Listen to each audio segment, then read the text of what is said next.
Konsultatsioon, mentorlus ja coaching on 3 erinevat viisi, kuidas üks teenusepakkuja võiks aidata oma kliendil vastust leida oma küsimustele, oma probleemidele, oma väljakutsetele.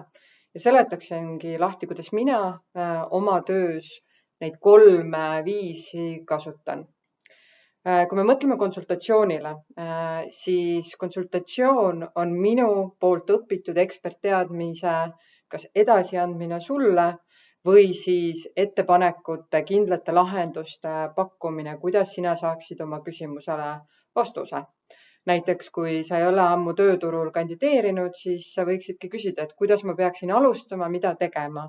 Ja mina eksperdina võin siis anda sulle 3 soovitust, kuidas sa saaksid kohe kas kandideerida, kuidas teha oma CV või kuidas ka saada oma enesekindlust tagasi ja tunda ennast nii-öelda hea kandidaadina, et sa saaksid alustada. Mentorlus siinkohal võiks olla viis, kuidas ma jagan oma kogemust tööle kandideerimisel või oma professionaalse nii-öelda profiili esile toomisel, kui ma otsin uut töökohta näiteks või olen seda teinud. Ehk siis mentorlus on, kui sa pöördud inimese poole, kellel on sarnane kas valdkond või on teinud midagi sellist, mida sina tahaksid oma professionaalses elus teha. Näiteks minu puhul on kindlasti unikaalne persoonibrändi kujundamine Eestis, kuidas nii-öelda tulla uue mõtteviisiga, uue terminiga, uue kontseptsiooniga ja see siis nii-öelda turul toimima panna. Ja mida siis selleks vaja on? Kuidas seda ettevõtluseks luua, kuidas luua süsteeme ja kui sa soovid midagi sarnast teha, kui sa soovid näiteks persoonibrändi oma nõustamistesse tuua või oma professionaalses töös kasutada, siis sa võidki küsida minult mentorlust, nõuandeid, kaasata mind oma protsessi ideede inspiratsiooni saamiseks. Mina ei ütle sulle mentorina, mida sina peaks tegema ja minu kogemus ei pruugi olla sinu kogemus, kuid see aitab sul kiiremini mõista seda valdkonda ja neid tegevusi ja vaadata, et äkki on minul midagi, mida sina saaksid rakendada. Nüüd coaching on kõige neutraalsem osa nendest 3 viisist ja samas kõige sügavam. Coachina ei tule ma sulle ütlema, et vot mina tegin nii või ma olen õppinud, et nii tuleks teha.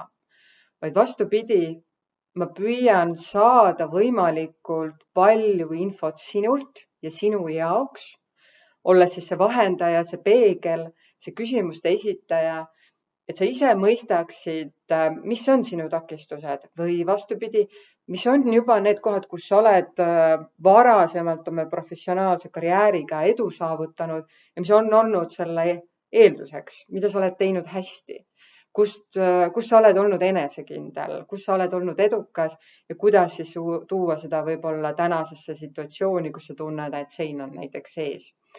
Või üleüldiselt aidata leida need kohad sinus endas, miks sa võib-olla mingil viisil käitud, mingil viisil reageerid ja samamoodi siis aidata seada eesmärke, et kuidas sa tahaksid tegelikult tunda, reageerida, näha maailma ja mis sul selleks, millised ressursid sul selleks olemas on ja mida sa peaksid siis õppima.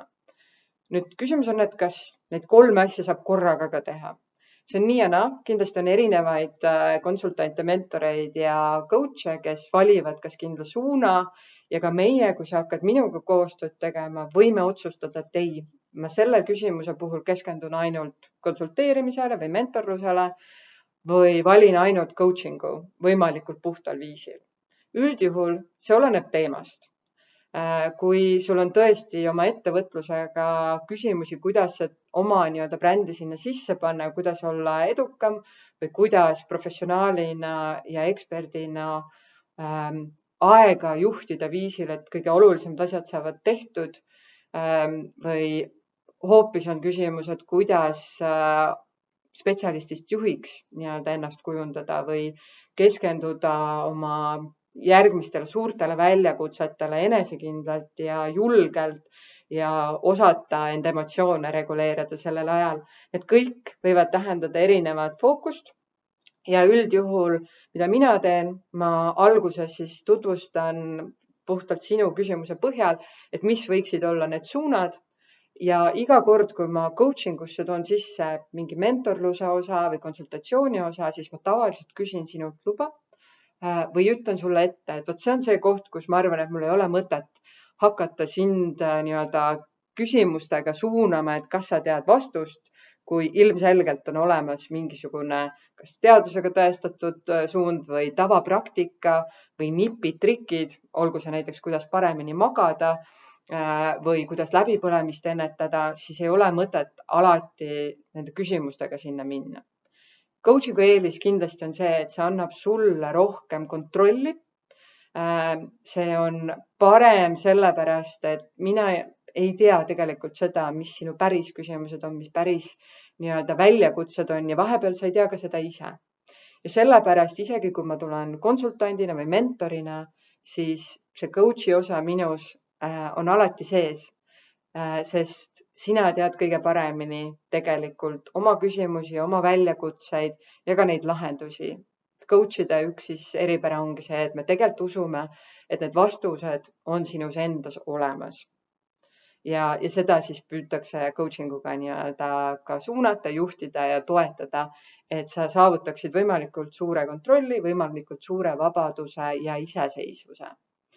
Need on nüüd need kolm viisi, kuidas mina aitan nii persoonibrändi kujundamises kui soorituse nii-öelda toetamises, oled sa siis juht ja sul on vaja tiimi kuidagi näiteks vastupidavamaks kujundada või siis oled sa sportlane, kunstnik ja sul on küsimusi, kuidas oma eesmärke seada, kuidas ärevust maandada, kuidas mõista, et kes sa tegelikult oled selles valdkonnas ja millised sinu võimalused on ja kuidas kõige efektiivsemalt tegutseda nii, et sa naudiksid oma elu.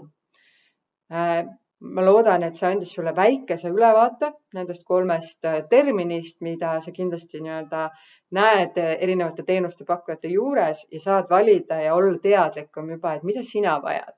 See küsimus lõpuks ongi see, et kas sa vajad neid küsimusi, mis aitaksid sul endal selgust saada või tegelikult on seal lihtsad vastused olemas, mida keegi ekspert juba teab ja ei ole mõtet hakata sind piinama nii-öelda sellega, et vaata ikka sügavalt enda sisse.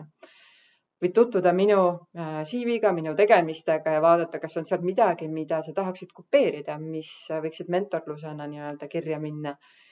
Ja kui sul on täpsemaid küsimusi, siis saada loomulikult kiri ja saame juba täpsemalt siis vaadata. Kõige olulisem on see, et sina saaksid selle, mida sa vajad, sellel ajal, kuidas sa vajad seda ja saaksid ellu viia oma nii-öelda elu oma reeglite järgi.